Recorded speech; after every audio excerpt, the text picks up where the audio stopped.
Yeah. Hey, you're the tech company. Yeah, I was gonna try to send you another message. Simple Saturday. I'm talking to a guy that runs a company called He does. Oh, got a 5 here. YouTube is on.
Lori has gone on to the help process.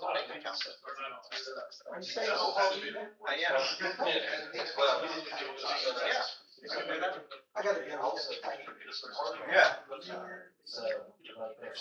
Double duties in the same night, double booking. Triple duties. Oh, gosh. And, something wrong.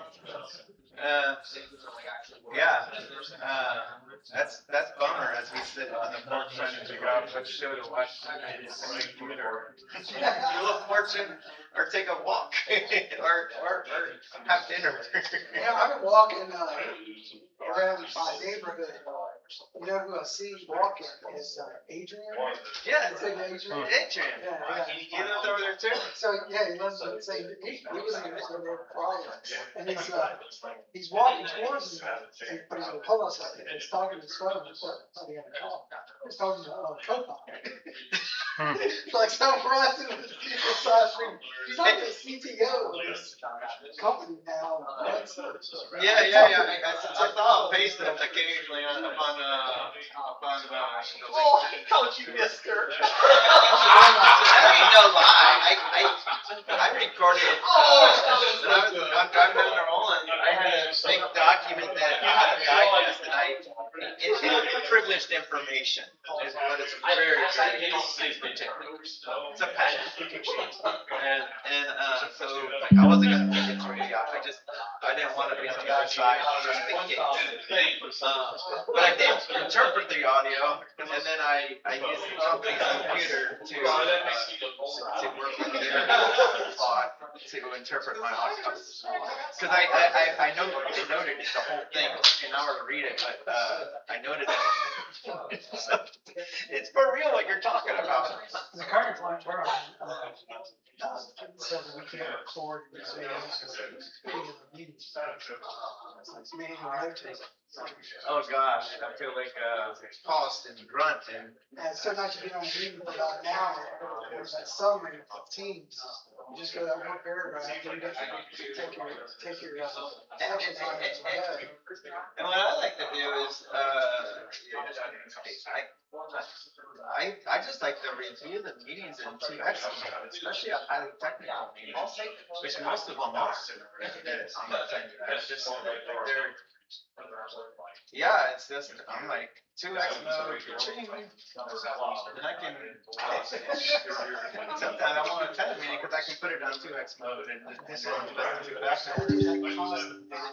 I did 2x, I did about 1.5. If I attend the meeting, it's 2x. If it's a most things don't work 5. That's about the limit of it. If I attended it and I know it, I was like 2x.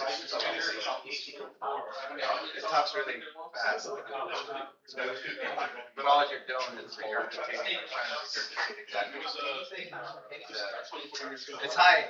You have to be high functioning at that moment. All your senses have to be working. I can only do 2 elections mornings too. I can. No, same. Afternoons. Yeah, by the time 1 o'clock hits, I'm like, yeah, not my video time watching. All right. Yeah, we're right.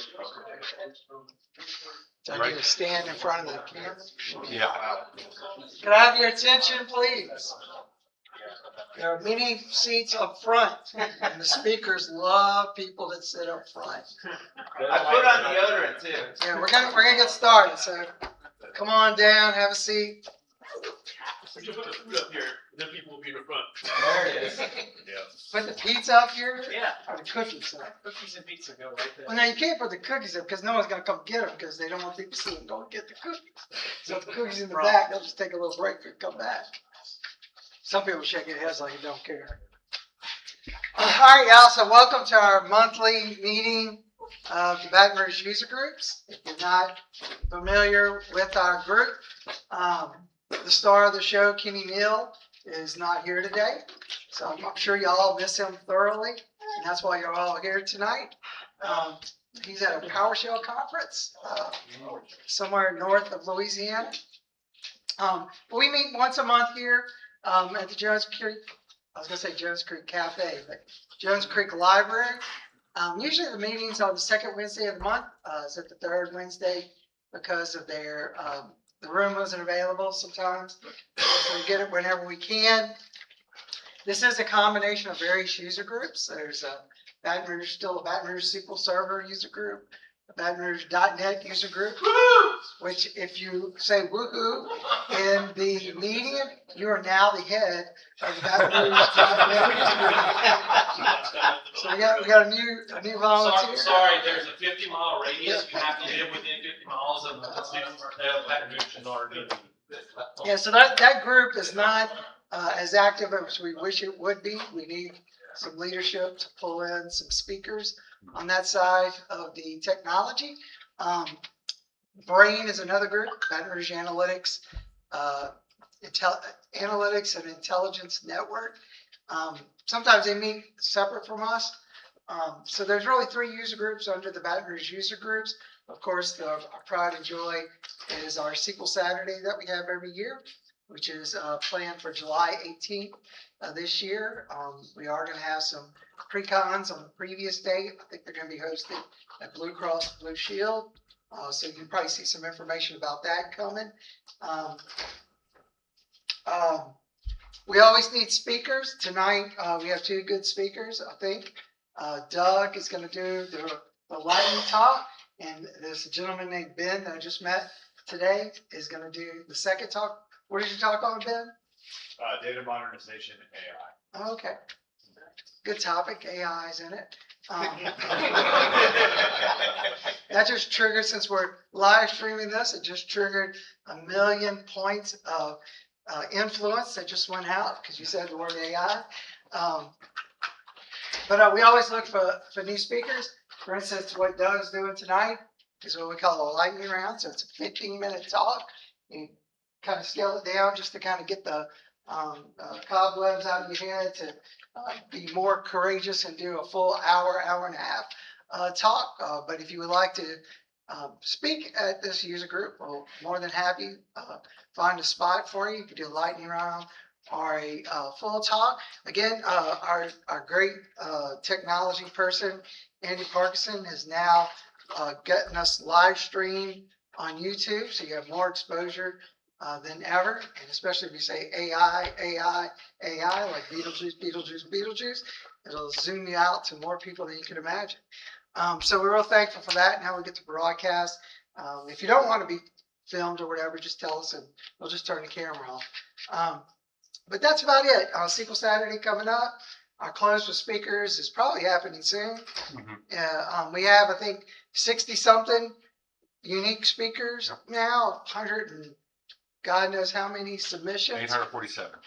847. There's actually just 67 of them.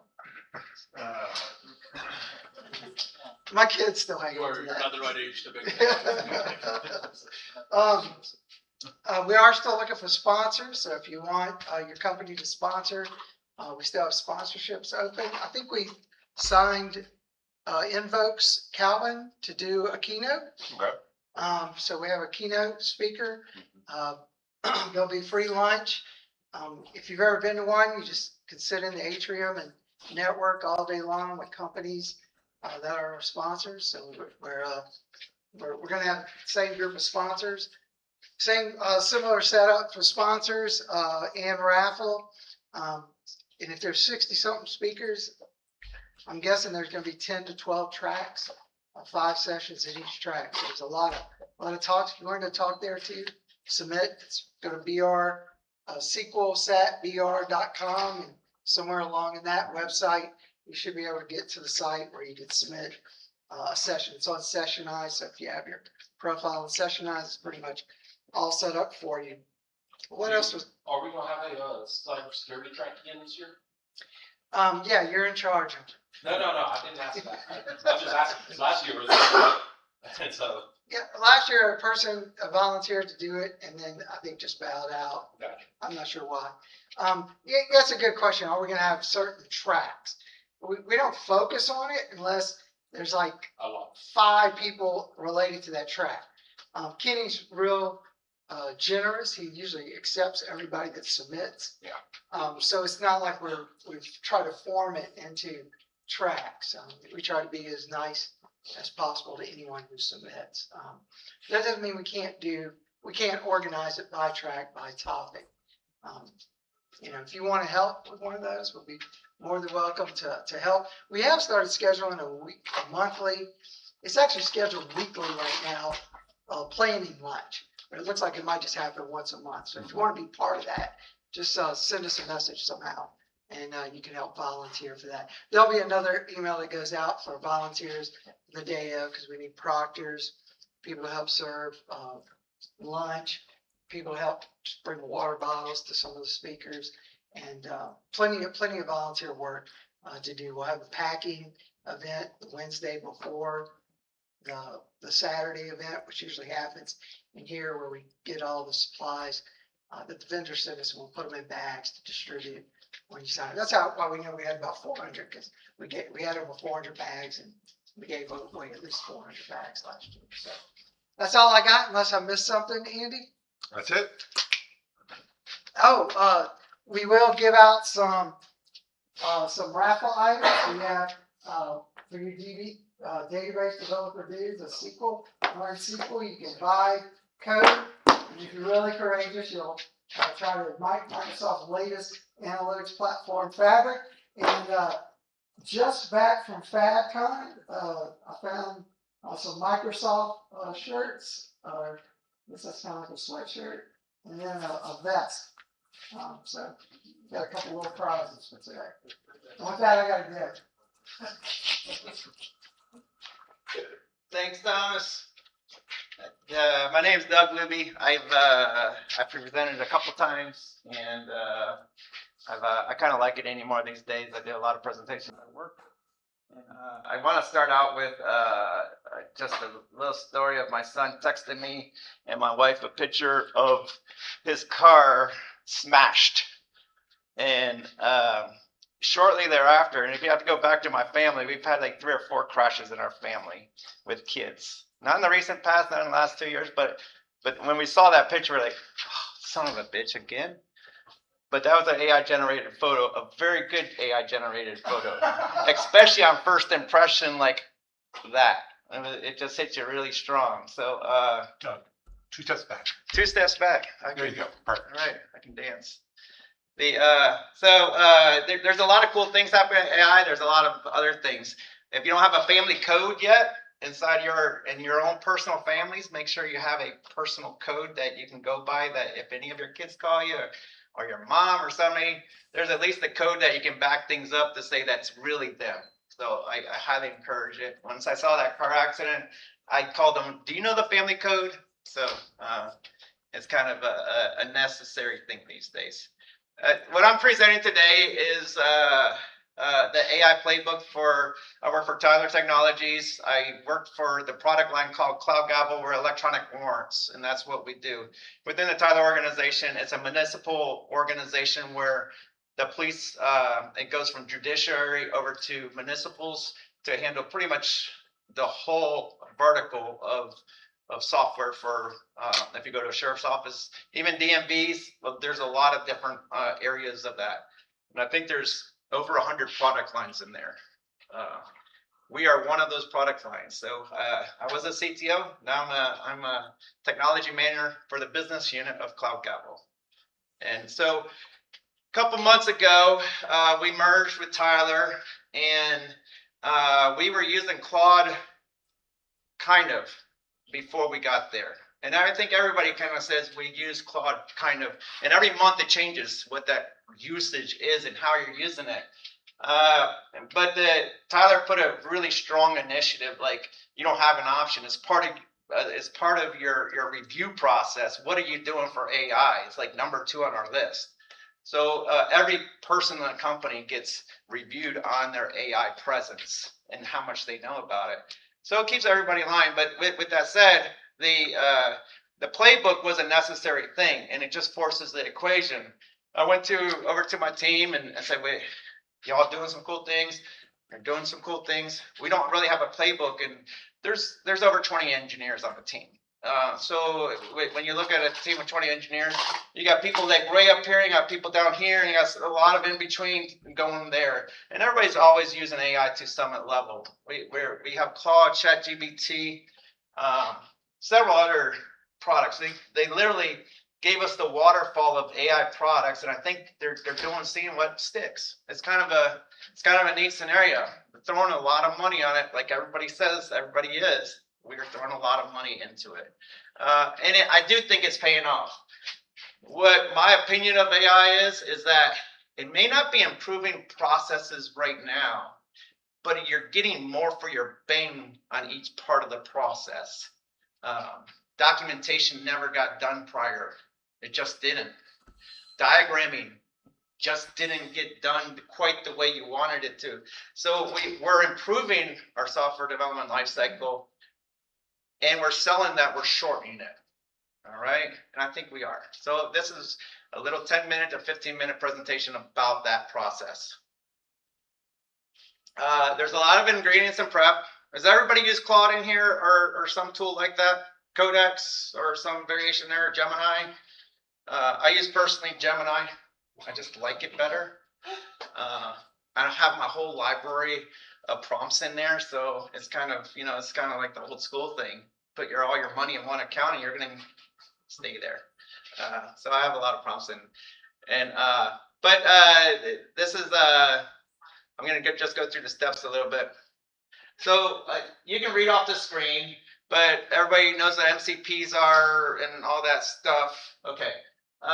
So it's going to be a highly technical presentation, and it's going to be very fast. So this is not a technical how-to, but I'm going to show you some of the different parts of the software development lifecycle as I broke it down and the team broke it down.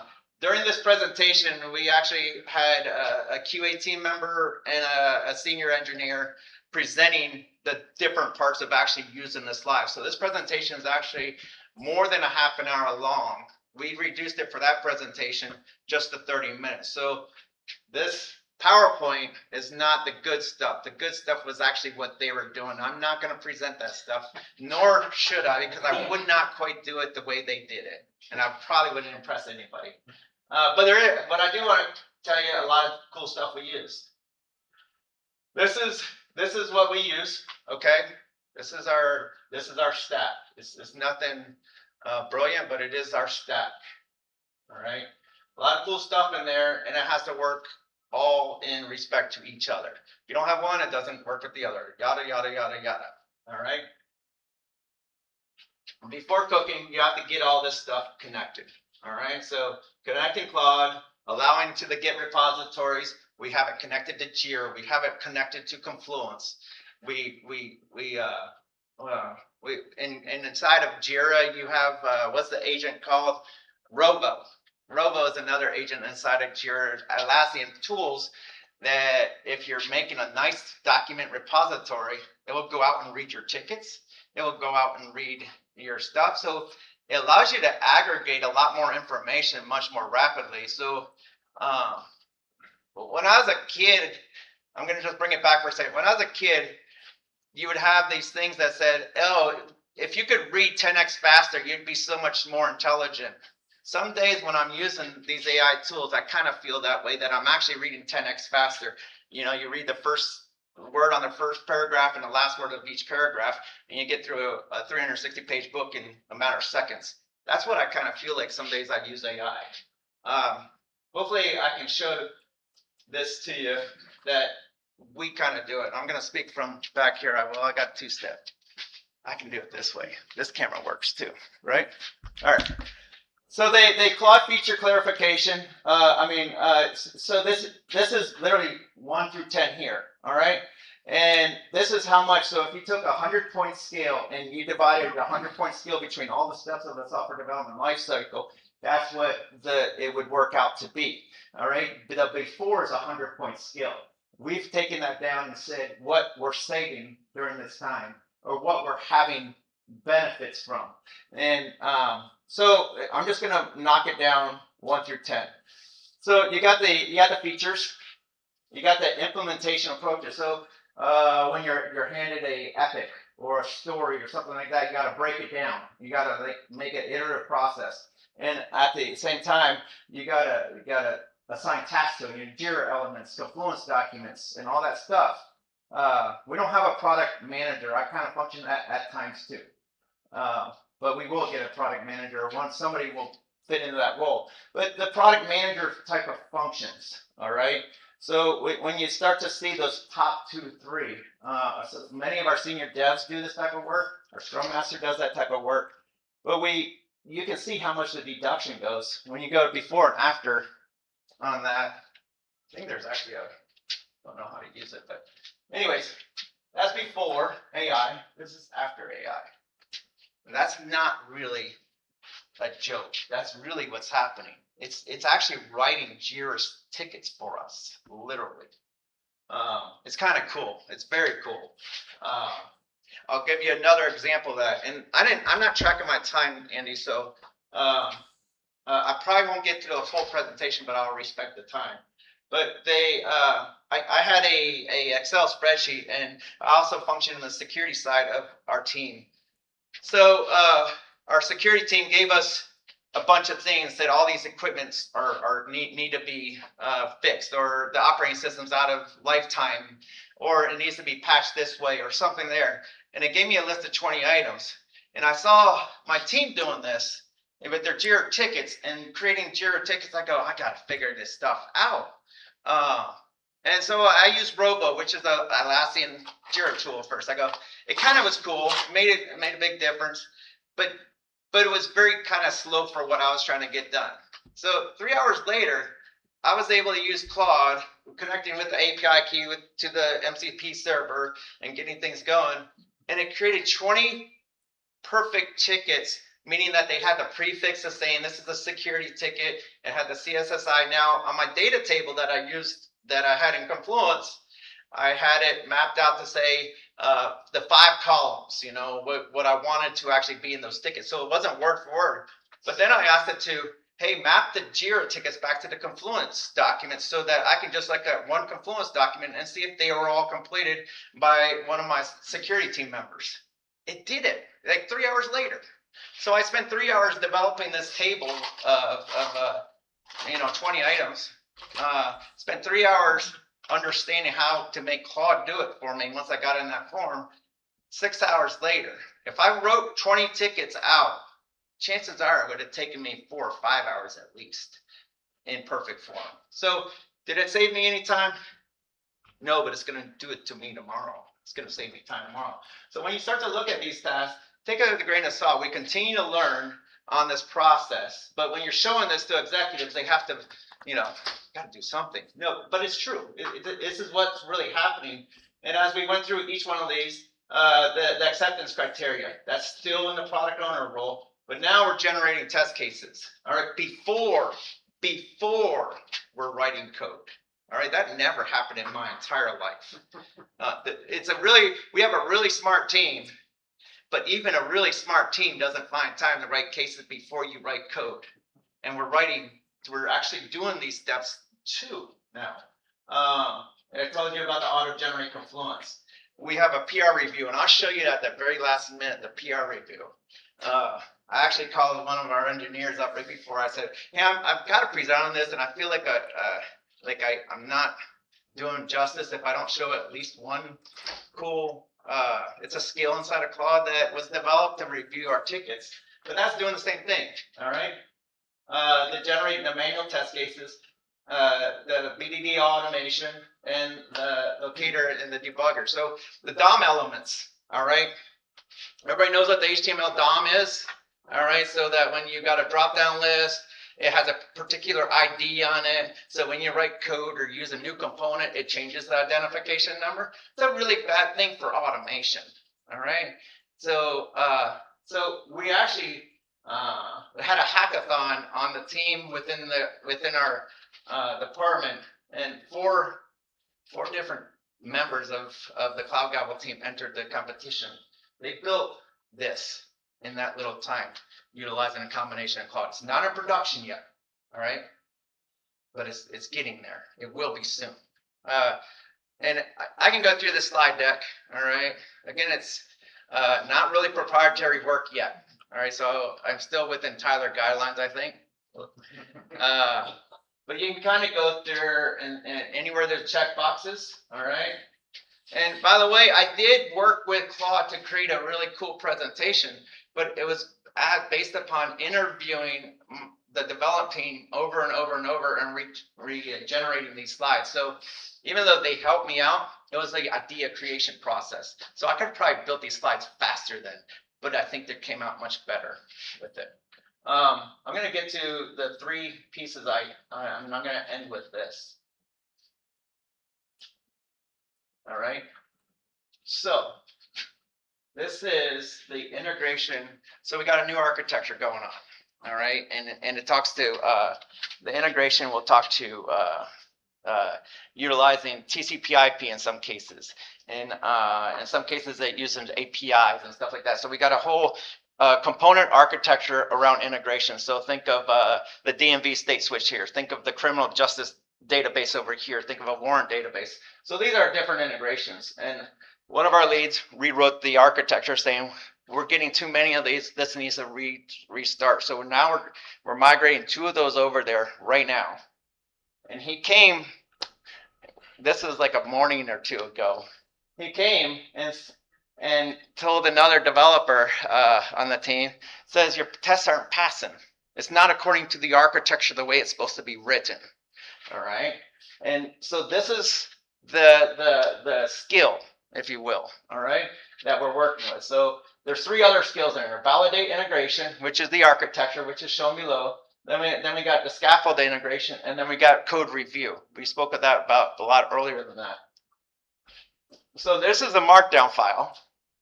All right. And I'm open markdown files. I don't get in Visual Studio very much anymore. I just don't do it. I wish I could. And I go, I'm lost here. I see the commands and I see these the get commands, and I'm like, but how is this freaking thing running this? And you know, it's you open Claude up and you do a pull request. So the contents, I didn't get the contents of it. So you got a pull PR review, and you have a folder out there, and within the folder there's a Claude folder that has a skill in it, and it says review. While you're in Claude, you type in review/review. That's it. All right.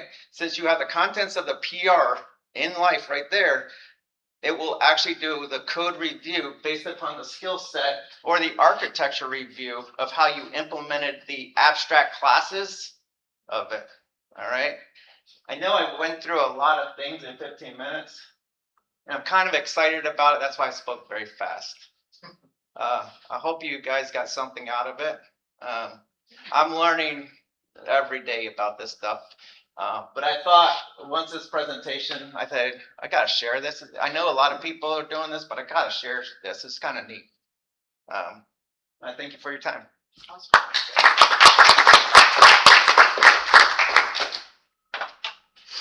I think we have Ben coming up here, and AI told me this is a good brain strategy. I told Balaji I was gonna post this on Brain. I never did, but the left brain and right brain situation.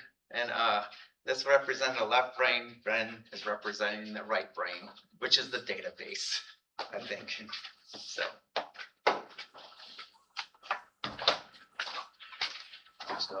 Yes.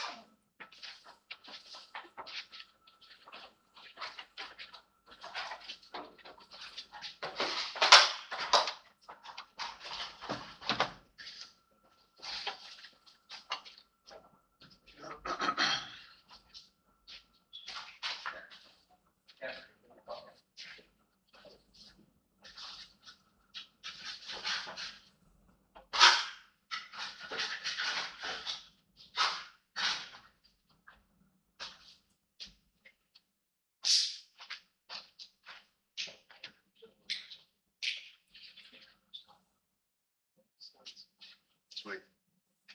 Okay, everybody can see that good? Got notes up here. I wasn't sure how that would work. I unlike Doug, am not a seasoned presenter. But anyway, thank you guys for allowing me to come here and speak. Tonight I'm going to talk about data modernization and AI, a cloud warehouse journey. I did have AI help create this slide deck. So if I skip around, if I go over stuff, it's because I didn't write it. I had it write it, and then I went back and tried to make it as true as possible. Is there an ideal place to stand here? You're fine. Is it good? Okay. Let me also temper your expectations. Data modernization and AI. What this really is, what I'm going to talk about today, is our migration of our old legacy SQL data warehouse to Google BigQuery and GCP. And if you don't know what GCP is, it's Google Cloud Platform. So you might hear me say that a couple of times. And AI, I just touch on AI. I will talk about how we're using it today and how we're not using it, and how maybe we can use it a little bit more in the future. Is there a clicker up here, or is it just? I can give you mine. Oh, you have your own. No, that's fine. I'm good. I'll do it from here. Okay. So, like I talked about, when I say data modernization, I'm really just talking about a modern data warehouse platform, which, Google BigQuery is a great example of one. There's other ones out there you guys may be familiar with. There's Snowflake. There is Synapse in Azure. There's Amazon Redshift. So there's options out there, and we definitely had a need to move to a more modern platform. So we're going to talk about the actual migration and what that looked like, what our old architecture looked like, what our new architecture looked like, and a little bit about what the process was of getting there. This happened about. I've got a couple coworkers with me here too, so they can keep me honest. Sorry, let me back up for a second. I didn't even properly introduce myself. My name is Ben Claxton, and I work for Amedisys. Amedisys is a home health and hospice company, and these two guys right here work with me, so they can help keep me honest. And anyway, so we're going to talk about what the migration actually looked like, where we, some of the pain points that we had with our old legacy architecture, and then we'll talk again, like I said, about AI-driven workloads, some things that we can do a little smarter than we're doing today, advanced analytics, things like that. Okay, so I use Copilot to help me with this presentation, and it helped me divide it into 3 acts. So act 1 is we're going to talk about why we needed change. So we're going to talk about, again, our legacy SQL data warehouse, limitations that we were hitting up against, pain points that we had. So we had an obvious need for change. We're going to talk about where we are today, which is having a modern data platform in BigQuery, and then using basically, operating data more like it's software. So that'll be act 2, and then act 3 we'll talk about kind of what we're doing today with AI and where I see us going in the future. All right, here it is. This is the leap from legacy to cloud. So we did this, was it 2021? Does that sound about right? I lose track of my time. Did we finish in 2021? Or did we?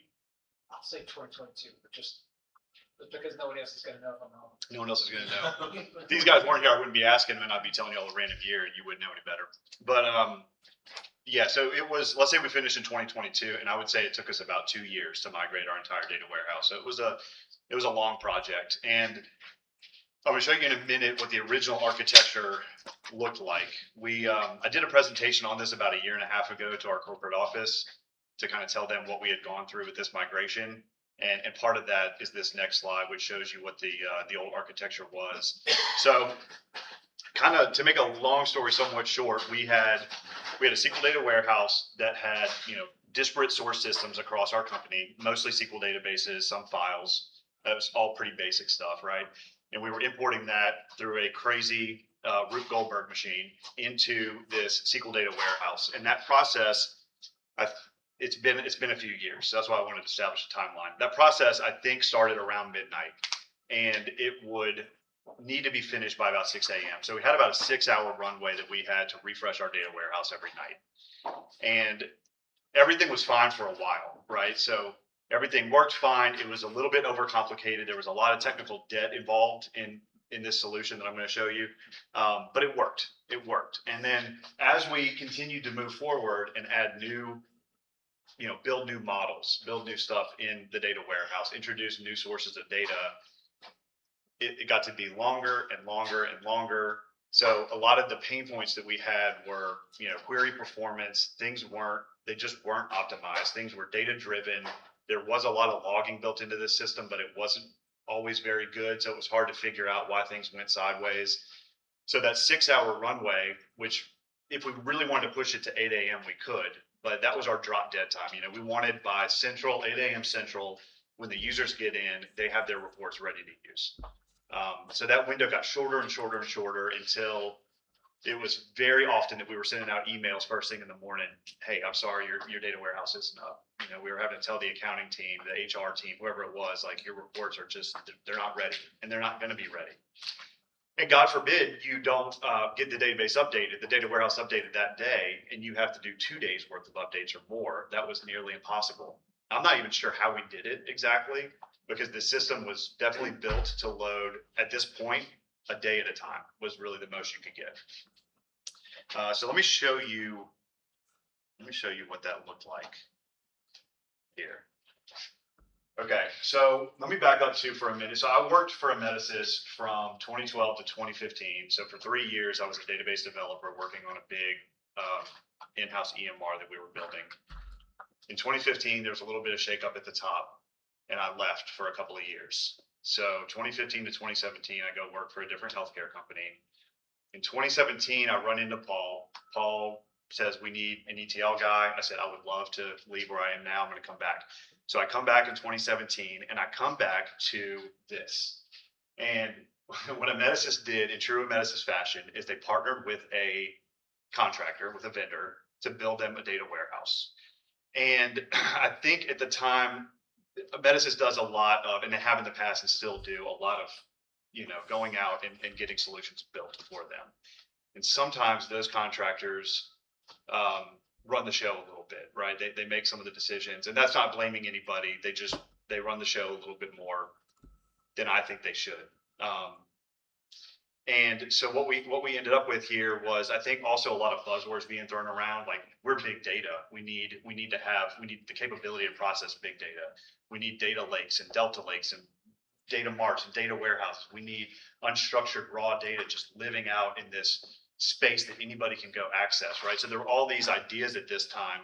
Some are still relevant, but because of that is why we ended up, for all of those reasons, that is why we ended up with this. So I'm gonna try to hop through these really quick, but we had our source data, like I was talking about in the beginning. We have our data warehouse at the end, and then we had all this in between. And what it looked like from here to here, what you had is a bunch of SSIS packages that were basically controlled by one master package, and those would go out. There's essentially one per table. Would go out and query all these individual tables in an incremental way and create a bunch of CSV flat files, and then encrypt those flat files. Then it would take those files and push those into an Microsoft Azure blob or set of blobs. And at that point, we'd kick off an ADF pipeline, which would then ingest those files, decrypt them, ingest them, push them into Hadoop, which at that point, it's a Hadoop distributed file system with MapReduce technology that was then producing another set of CSV files that looked almost identical to the first set, just slightly transformed. And by transformed, I mean column names were changed, right? It looked more like the destination that it was going to go into. Yeah, I'm glad you're laughing. So you're right. You're right there. So then I've seen this before. we got these files. They look almost identical to here. We decrypted them. We basically reproduced them. We're now going to re-encrypt them, and then we're going to query them with Hive, and we're going to push that data into some staging tables. So now we're in the SQL Server world, and then we're going to kick off another SSIS package, which is essentially going to go through in a very serial way. It's going to go through all of these files and figure out not files at this point, it's staging tables. It's going to go through every record of every table and figure out what needs to be done. Do I need to insert this record? Is it new? Do I need to update it? Do I need to take no action? Is it a duplicate? It's going to flag all these records. And then at the very end of that reconciliation process, it goes through and does those things. It inserts them, it updates them. It's very, very basic, all to have a data warehouse. So all of this process, which, I'll use this, this example. A guy that used to work for us used to say it was similar to owning a Ferrari, to back it down the driveway, check the mail, and then pull it back up to your house. I mean, it was just We had all these technologies. They were great. They were expensive. They were powerful. We didn't need them. We didn't need any of them.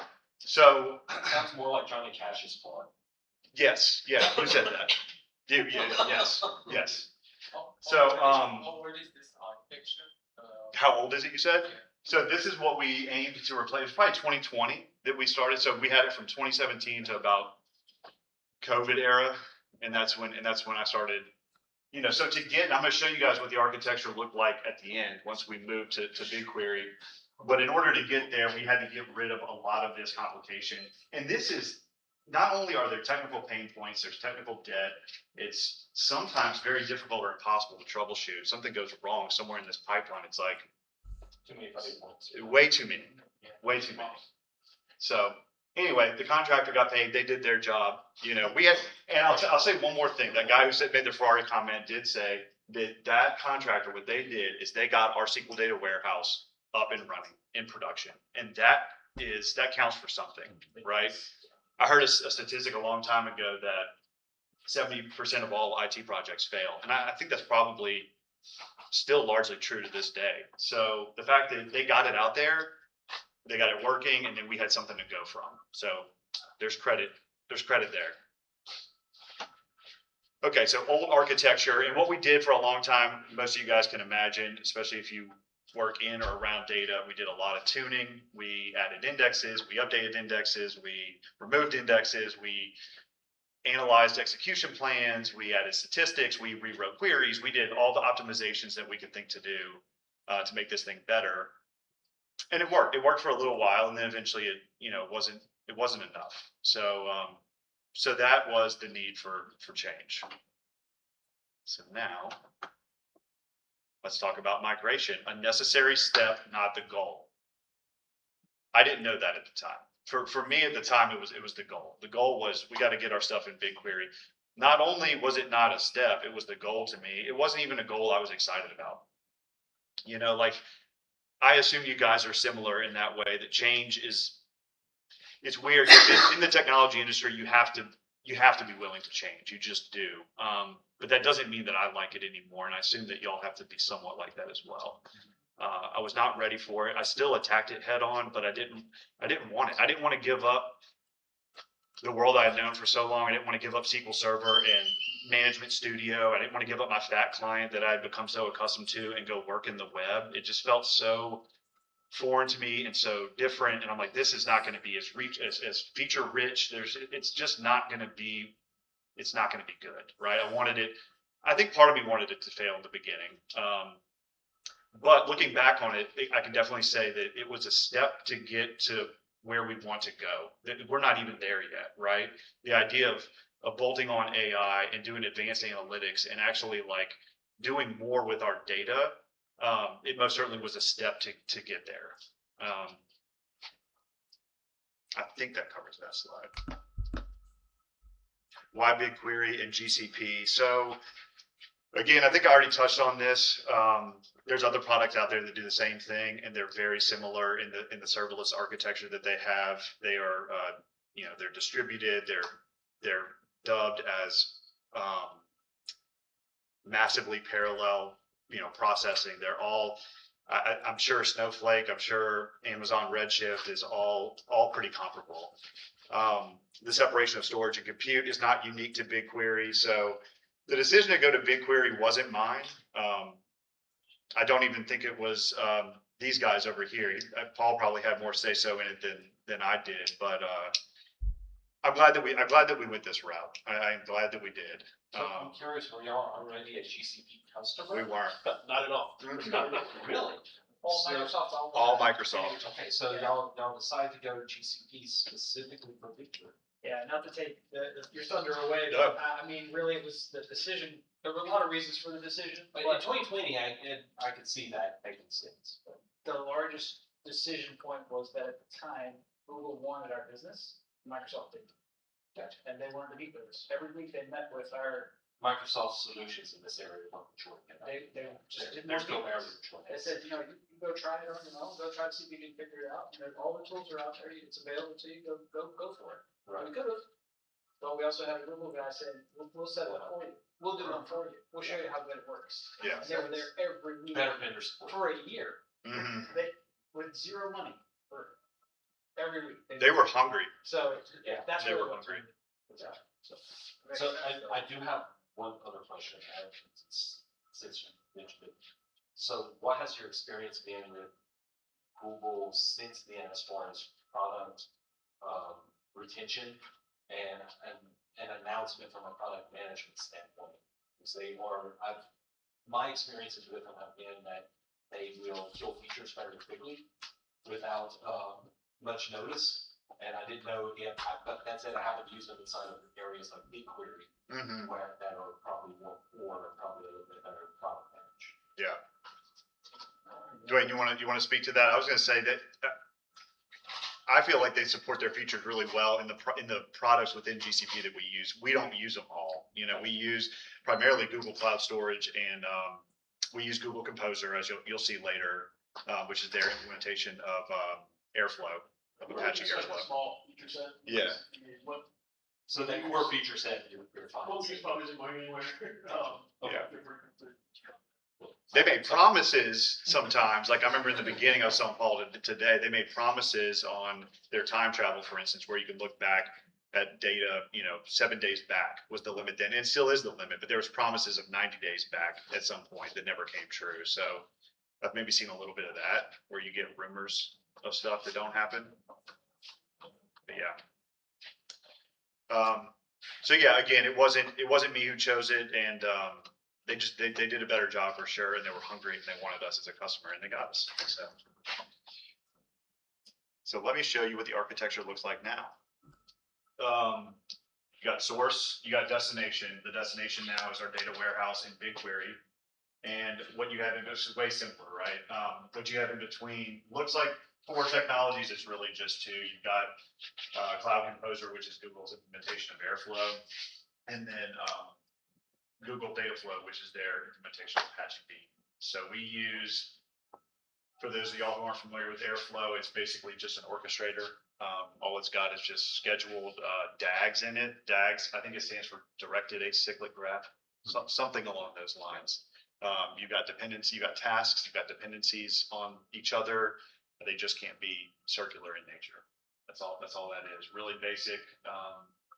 So we've got a few DAGs out there, and then Google Dataflow, we're using in a very basic way. My understanding is you can do a lot of data manipulation and transformation within Dataflow. We use it to simply copy data from a view or a SQL Server table straight into what we call source copy in the data warehouse. And that's not new to our new architecture. We had that before, this idea. For those of y'all who are interested in a little more deeper dive on that, we've got what we call source copy, which is, it looks identical pretty much to the source tables that we're pulling in, and we bring those to the actual data warehouse so that when we go to reload it, we're not copying the data over. That's a separate process altogether. When we go to reload it, the data's all right there. So that was true of the old architecture, and it's true with the new architecture as well. So you're already using the ELT. ELT. Correct. Which is common. Correct. And it's worked well for us. We did a little more. No, let's just say it's been ELT for a long time. Yeah. One thing I don't miss is SSIS. ELT. Yeah. Right. So that's our new architecture. All right. So let's go on to Act 2. Maturity and building a modern data platform. This is a little bit of recap of what we already talked about, migration versus modernization. Migration is something that's definitely, I've come to understand, not that it's a complicated concept, but it's a finite project. It had a beginning and it had an end, whereas modernization is more of an ongoing discipline, something that, tackles the way that we look at developing, the way that we look at testing, the way that we look at deployment, data governance, all the sorts of things. Just have one more note here. Question, are you using CDC for changes, or are you doing? We're using CI/CD. Is that what you're talking about? Yes. Continuous employment. Yeah, or continuous integration. No, CI/CD. It's a long story, but maybe it's easier to just say. We would it's like to, not but possible. we can't. Yeah, Yeah. can we get a copy of the database from the vendor? It's That's log ship and there's no change track. So, Oh, you said CDC, change tracking. Yes, so, yes, not using it. So you brute force all of your change detection. We do. well, We do. So that's, I think, an important thing that's to a talk nice way to say it. That's an important thing to talk about too, because with our old data warehouse, we still do this today in large part, but with our old data warehouse more so, we go look at a table and sometimes there's not a date. Oftentimes there is a date on the table or 2 or 3 dates that we look at to figure out if something is new, if it changed, do we want to bring it in? We still look at that in some cases where we do incrementals, but what we found with this new architecture is that we can do a complete fill and kill on these source copy tables every single night where we couldn't before. So that was another thing that wasn't possible before. We couldn't completely wipe out our data warehouse and start over, period. We could barely get 2 days worth of data if we got behind by a day. It just Why costs can you you a lot do it so of compute, fast? right? Why is Yes. it so fast if you're just throwing out the old data and putting in new data? Massively parallel process. Yeah, it's a fair question because it's, you would think networking would be the bottleneck on that. But it's faster. And like I said, it's Google Dataflow using a JDBC driver to connect to SQL. I mean, the bottleneck is SQL Server, right? Because you can only Yeah. pull out data so fast. That's still the bottleneck. I mean, but Right.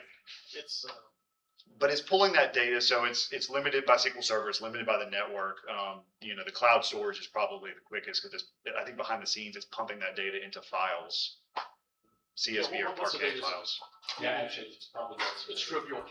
It's trivial. You're just getting the data into Google. So It takes up all the that time. the time. Okay. And for smaller tables, we do the kill and fill. For bigger tables, we have to do incremental builds where we can. Your transaction logs, is that what you just said? No, we interrogate the dates in the table to try to figure out. Oh, There's okay. certain update dates in the tables. Right. So you're doing manual change detection. That's right, Yes. I got you. that's right. Versus what's already in the big warehouse. Which is problematic because in some cases, they go back and delete data that was a year old or reinsert data retroactively with old dates on it, or go update data and not change the dates on it. Like if they're doing some kind of manual, database update on their side, we're not going to detect those changes, not by the ways that we talked about. So doing a full kill and fill does allow us to get all that. Is there anything other than CDC to do, other than the wall copy? Is there another technology out there other than CDC? I mean, is there some type of listener to the platform? Not really. Not really? Okay. Not natively. There's products that claim to, we have Methods like been successful. you can generate hash keys and stuff, and compare hash keys. Yeah. It's not really, CDC is true. Something on the SQL Server side that's gonna put a hash on, 2 billion row table every, it's tough to find something that'll get done in time. Right. Right. Yeah, so our data, for that reason, our data is way more reliable than it was ever reliable before. And we're able to we have a kill and fill DAG. So we've got an ETL DAG that runs every single night. That does a lot of kills and fills on our source copy tables, which also means that the way our BigQuery, so the transformations today happen in BigQuery store procedures. So if those will recreate the facts and dimensions that are in our Kimball style data warehouse. So we're wiping out the underlying source copy tables in most cases. We're getting fulls of those and then rebuilding our data warehouse. So I don't know what our percentage of incremental to full is on like a nightly basis. And then we've got on a weekly basis, we go in and do a bigger kill and fill. And even those, there's a few tables, I don't know if it's half a dozen or a dozen, that we still can't, there's billions and billions of records in them, and we can't afford to get the entirety of them. So we do incrementals. We might go back a little bit further in time, do some kind of partial kill and fills, but make them bigger. So, for all of those reasons, our data warehouse is the data in it is way more reliable than it ever was before. Is your publish zone one table or is it materialized views? I don't know if BigQuery has materialized views. They have materialized views, and we use them a little bit, but it's primarily just BigQuery tables, Okay. data sets and tables. I was just curious, because I know for some of our stuff that we started doing is we have actually made our PUBG materialized views. That way we can do all of our updates. People can still select it all day long. It's not until we update the materialized view that the new data gets in there. So BigQuery, I think, works like that. Even when you rebuild the table, it doesn't, even when you say like create or replace table, this select statement, it doesn't wipe that table out until it's ready. Yeah. If there's any downtime, it's so small. Yeah. So anyway, I think that's important when we start talking about. We load everything to staging tables. And swap them afterwards. There's no downtime. That's true. That's true. Yeah, so BigQuery is a platform. You know, I can talk about some of the features here. I have some notes on what our data warehouse used to look like. Some of these numbers are old, but our original data warehouse, it was in SQL Server, was about 400 gigs. As of a year and a half ago, our current data warehouse was 1.2 terabytes. It's probably much bigger than that now. So you can see the amount of things that we're able.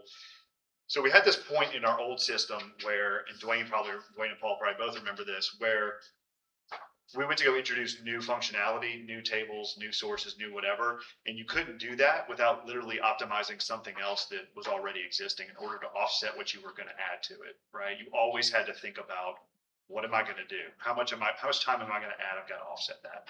So with BigQuery, that's partly why our data warehouse is the way it is we're able to bring in all this new stuff our new data warehouse process takes about 2 hours every night, and it's been about 2 hours. We've gotten it down to maybe an hour and a half at times. Sometimes it goes a little north of 2 hours, but it's 2 hours. We've got tons of runway, and it doesn't seem to slow it down when we add new pieces. I got a question. The Yeah. performance of BigQuery, and I don't use it, but I do use Redshift. Okay. And what we have the warm up problem. We have very much a warm up problem, and even materialized views, and we actually have query plan caching. Even the Redshift really doesn't do that type of stuff, but we do it. Is BigQuery have a caching problem so that it's ready when the users are ready to use it? Yeah, so most of our processing happens within the context of like BigQuery store procedures, where it gets a little bit, complicated in there. So there's overhead in that logic, and we're not feeling that. That's part of the ETL process. I think more where we would feel it is we're writing a simple select statement to look at the top 10 records or something. It's like, I got to wait 5 seconds for that. Like SQL would have been like that. That's just, in my mind, that's just a price you have to pay.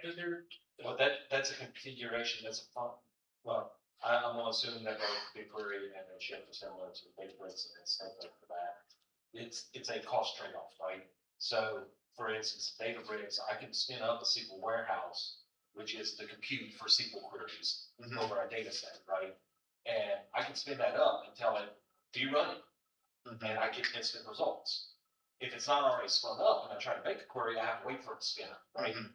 But I purposely tell it, if nobody's queried in 30 minutes, shut yourself down, let me have not being charged for the compute that goes with it. And so it's a cost trade-off between those two. If you need the performance and you don't want to wait for it, that's fine. Tell your business, you got to pay for it. So that's not how BigQuery works. BigQuery's always on. Yes. Pretty much, but It's always on. Redshift's always on. So you can configure it always on. what we're talking about is overhead there. I mean, if you're in a UI, you enter a SQL query. I mean, maybe a second. You're not waiting several seconds to spend time to see results come back. But if you're querying, like compared to like an on-premise SQL Server, if you're querying a tiny table, you want like 3 records back.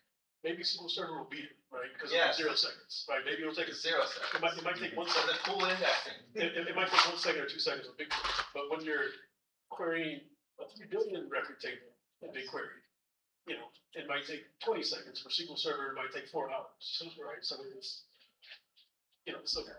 It's worth it. But it's not transactional, right? So we don't have users banging on that in BigQuery all day long, right? I mean, most of it is. It's not meant for an application. It's That's right. To be used for constant. We import data to a ton of Power BI reports every morning, and then for most of the day, like That was even hitting it. right? So if you were to chart it, you'll see huge peaks every morning, and then throughout the day, but there's almost nothing. Right? There's ad hoc queries, but not in any kind of substantial volume. Sorry. No, that's good. Good context. I'm glad y'all are here. And that's another thing that we do. We've got a DAG that refreshes our Power BI reports. Not all of them, but it's a good chunk of them. That was something that they used to be scheduled separately, and they would kind of kick off. There was a window of time between like 9 and 11. I feel like that they would just kind of sporadically kick off, so you could never tell for sure. Now we kick them all up at one time? Do you know, or do we do any kind of like? It's controlled. I mean, it never does. It doesn't do them all. It schedules them all at the same time, but we set how many we want to send at once. Okay. At least it's more tightly coupled now with the data warehouse. So as soon as the refresh is done, we've got a kind of a wrapper DAG, if you can call it that. I think we do call it that actually. A wrapper DAG that kicks off the ETL DAG, and when that thing's done, it's going to kick off the Power BI refresh, which takes about another couple of hours. So by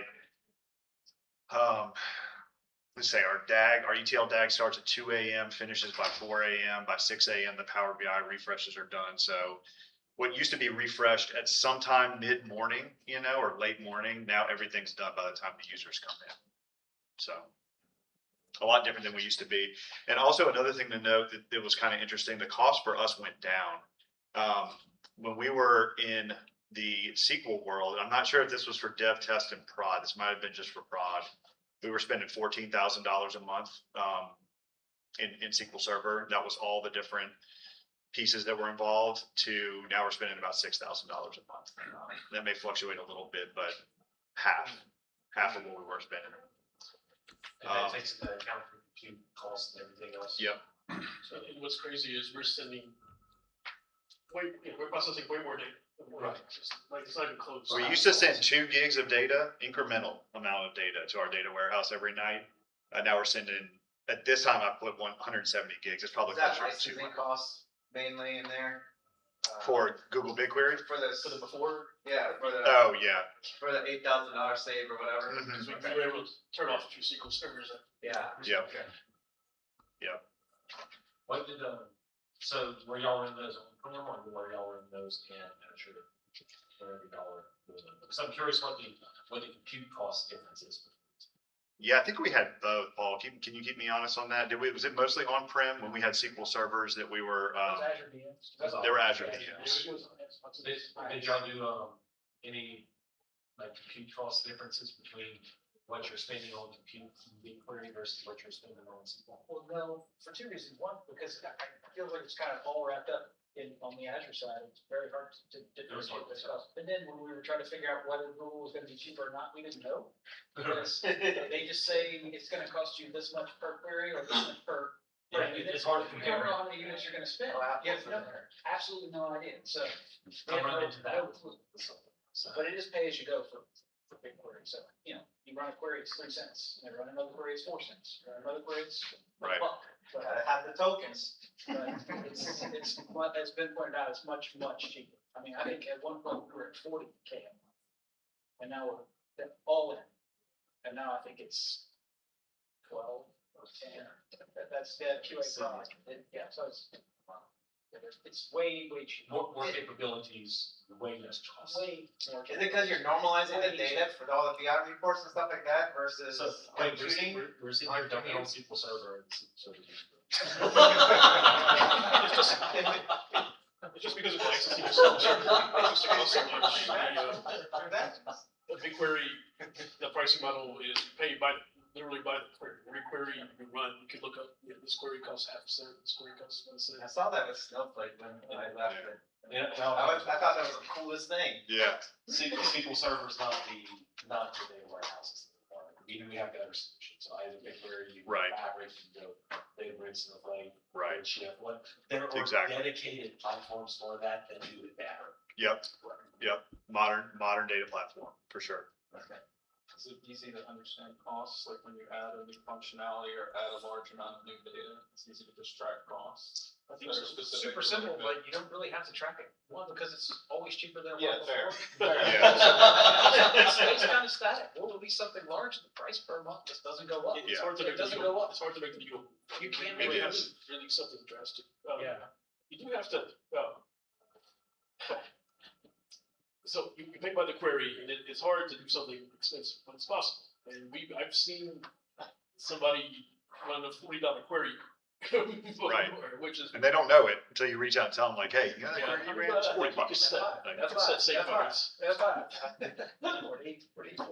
the other downside to that is that you can get away with writing some pretty terrible SQL in BigQuery, right? And it's going to perform It's well. gonna perform for you. Yep. Because everything's fast. Yeah. You- So I think that's where like having, coding standards and just a good idea of what you're doing, we have some. That said, if it costs you a penny more and it performs well enough, it's a really bad SQL.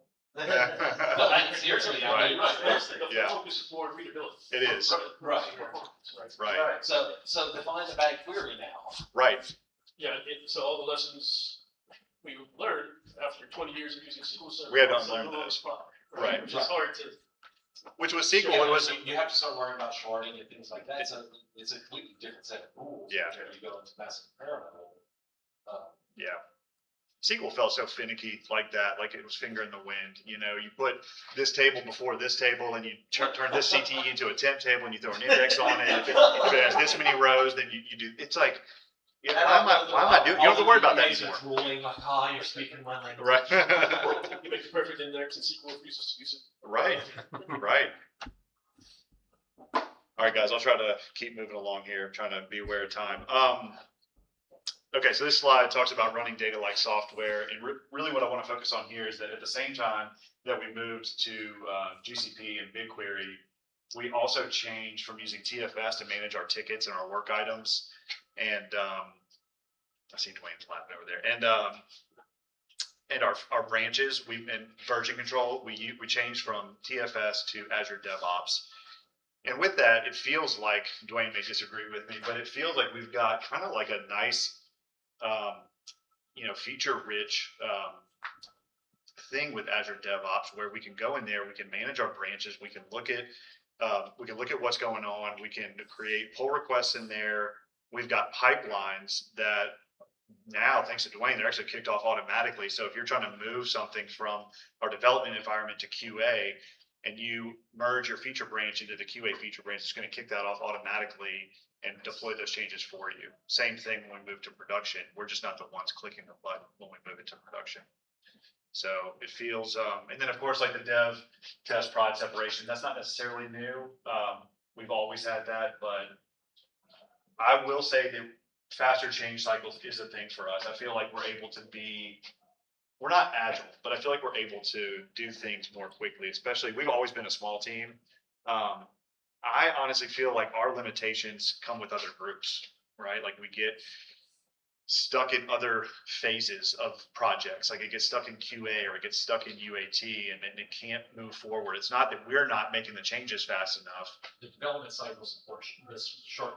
Yeah, it feels like it for sure. That's, yeah. And maybe it always was, but that's where I'd like to see us maybe use AI a little bit more. I'm sure the QA team would fight back against that, but if we could use AI to write test cases for us and actually execute those, and that seems like easy And stuff. go before that as well.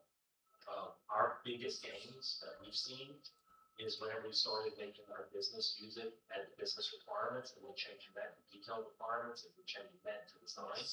Yeah. That's where we got our biggest gains. QA is easy to do because that's normally within your control as well. UAT, you'll never do. Right, Just accept that UAT is going to always be your own right. And I'm okay with having one pain point instead of two. Right now we've got, like, if you look at we're using Azure DevOps as like, we're using the Kanban board feature in it. And we've got lanes for, hey, it's in our lane, it's in development, it's in BI, it's in QA, it's in UAT. And right now it's that QA and the UAT lane where it just, stuff goes there to die, I'd like to reduce that. So. Now, one thing that you can do to help reduce that, and you can use AI to do it, is to give your QA and UAT teams the information they need faster and easier. Yeah. So like what we get is to try to speed that up, I have a data engineering group. And at each stage that we do QA and UAT, because we have to do it across multiple areas, we do get identification of data.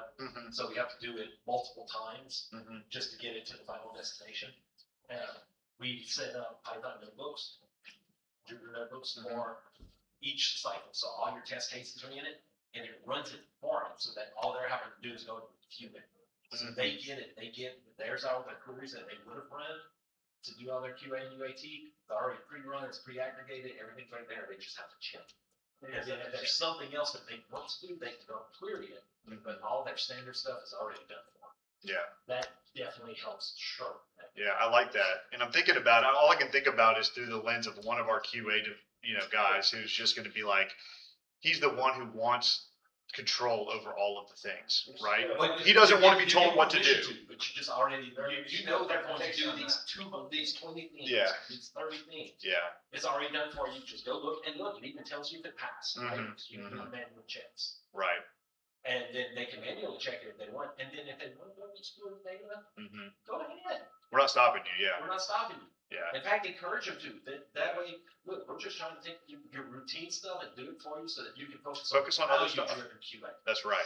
That's how right. you present it. Yeah. People get touchy, and we have a Metasys since, when I left in 2015, a lot of other people left either by choice or otherwise. And we've been lean since then, and that still applies to today.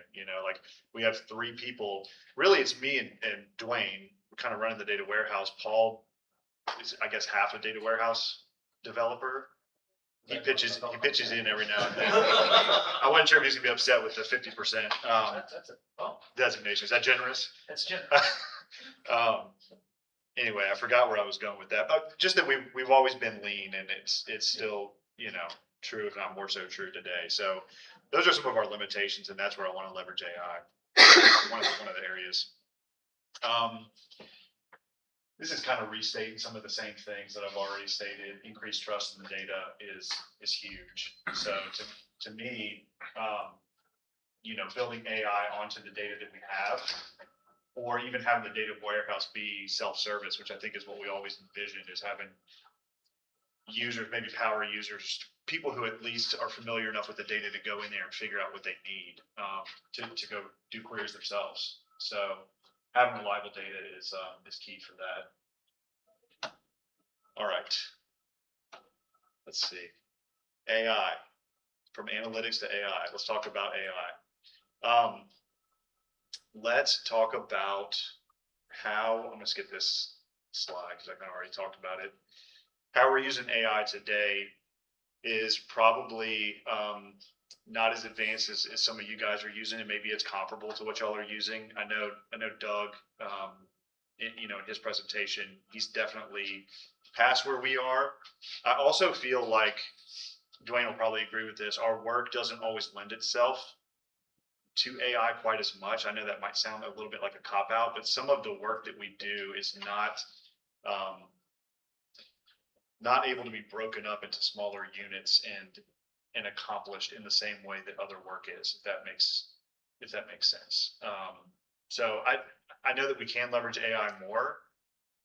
I just know that we've had issues with it, and some limitations that we have are organizational. Like we just recently got the ability to use really our first agentic AI, where Dwayne, you use it in Visual Studio. I think Paul and I have tried it in VS Code, where we've installed the Copilot extension. Just getting permission. Just getting permission to do it was a big deal. Yeah. To do, a lot of people consider me old AI at this point, right? Because it's, anything over a year old is like ancient now. It's the AI world, right? Right. So we're still catching up. Yeah, we're definitely not cutting edge. And Copilot definitely gives you some, for an organization that's difficult on it, I definitely recommend looking at Copilot or looking at, say, Claude or, that's what I did others. Yeah. So just because there's so much built in Copilot from a, regulatory standpoint, from a tracking standpoint, a lot of the stuff's already built for you that you're going to need from the regulated industry. Whereas you have to build it yourself if you're using the others. Copilot's the only tool that we're really allowed to use. Right. And only recently are we actually able to use the extension and the agent version of that extension inside of VS Code, where we can say, okay, now that you've got the context of our repository, now go do this, and it's done some simple things. You know, you can give it some basic business requirements on a project, a change that you're trying to make. Then it can go through and figure out patterns, how you name objects, where things need to go inside of a DAG. It can go figure out some things and get some basic stuff right. I haven't really tried it in a more advanced way. I think it would, to me, I suspect I'm going to run into the same issues that I do with chat, right? Chat AI has the same issues. Case in point, I was trying to get a driver installed on an accountant's machine this week just so that he could access BigQuery through Excel. And that was a nightmare. Like what it was telling me to do, like it'll tell you stuff that's not there. Like, yeah, click on this box and go to this screen and do this. And it's like, that's not possible. That doesn't exist. Like, so, you know, all that may sound a little bit like a cop out, but I think you'll have a lot better results using what's available to us now with more modern models. Well, that's Yeah. also another thing that we Yeah. say, if you're in Copilot, keep in mind Copilot is multi-model. mhm, And if you're running into a scenario like that, where it's giving outdated information, pick a new model. yeah, Pick one that's recent, because before it goes search the internet, it'll give you back what it already knows, mhm, which means there's an end date on that, right? So when Right. your training stop, that's the end date of its knowledge. mhm, If you run into that, tell it to go search this first and then tell me how. yeah, that makes sense. And then it makes a big difference because now it's content's changing. Yeah, But if you simply move to like a 4 to GPT 4.5, 5.4, or into, if you have access to default models and they're a hell of a lot more expensive than the Yeah. AIs. They're like 3 times the cost. But Opus 4.6 or even better, Sonnet 4.6, if you're on the coding side, is really good about figuring out that it needs to go search for information. yeah. Okay, that's good to know. I think we're using 5.4. At least I remember choosing that Yeah. from the options. Another thing that we looked at a few months ago, it's probably been more than a few months, was agents in Power BI and building, at the time anyway, the agents had to be specific to a semantic model, which is only going to contain, you can throw all your facts and dimensions into one semantic model. That doesn't make a whole lot of sense. But if you have one semantic model, which is, in our case, one semantic model typically drives one report. Our hope was that we could build an agent on top of that semantic model so that users could come in and ask it questions and actually get meaningful data back. And that's just something that it proved at the time that it couldn't do. Unless you guys have tried since then, I haven't tried, so I haven't had a whole lot of luck with But I that. think what's gonna, we just wait long enough and it's just built in Power BI. Right, you know. right. But back when we tried it, it wasn't there yet. I mean, Right. It's definitely worth looking into again. I think Something that may be on data modeling as well. Mm-hmm. Because the semantic model should be building one specifically for the agent. Right. With yeah, Thomas gave a presentation on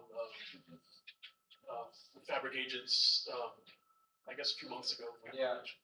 That's pretty good. Pretty good. I mean, there's some Yeah. cool stuff you can do. Okay. So they've come a little ways.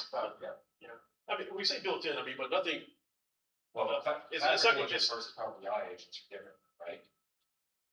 I think it's fabric or I mean, So- I know from a licensing and cost difference standpoint, they're different depending on where you're on. Yeah, all that gets kind of jumped in my head. Where Yeah. fabric is, Power BI is. Right. yeah, one of the two. I can't recall 3 months ago from the presentation. I think Fabric uses the same model as Boundary does. Yeah. I want to say, while Power BI uses Copilot that's similar to the business Copilot, Mm-hmm. so and that's another thing. Is like, there's so many Copilots. Right. Who knows? Who knows which one's at this there? point. Mm-hmm. Yeah. Somebody from Microsoft told me the best way to think about it is Copilot's a brand, not a product. That's right. Okay. That's good to know. Does BigQuery have like so like Databricks says like Genie, right, to help you to help quote unquote, like maybe someone who's not quite as technical generate intelligent queries, have a feedback with an engineer, I guess BigQuery is the same at this point, because I know like Snowflake has that. It's got Gemini. I was about to say, you could check on it. Yeah. It does, but we don't, Okay, I mean, But you're not allowed to use it. But there's just like Microsoft, I mean, find a Microsoft product without Copilot on the side. Right. Somewhere, I mean, some No, I Google's the same way, everything is. Yeah. It's like IntelliSense, kind of. Although Genie seems to be Genie everywhere versus Copilot that has like split personalities. It does have split personalities. That's great, because Microsoft is naming, right? It's Yeah. a great company, they're terrible at naming. And it'll probably name something else a year from now. Yeah, sometimes Gemini is helpful. I think I've got it turned on. I think I have code, forget what it's called, code prompts or something like that turned on. And sometimes it can get annoying trying to escape out of it because it's trying to guess what you're going to type next. But sometimes it guesses good and saves you a lot of typing. So it's just, that's really been our experience, my experience, and I feel like our experience with AI is that it's just, we see what it can do. And it's not quite there yet, not for us, So, but we're open to it. Yeah, I'm pretty sure AI created this slide. So, where we are and what's next. So we've, I don't think there's anything here that I haven't already said, that we haven't already talked about. So, did you guys have any questions? It's kind of been Q&A the whole time. Did y'all have any, questions? Why do you have jobs that run BI reports? And forgive me for my knowledge gap here, but That's not a bad one.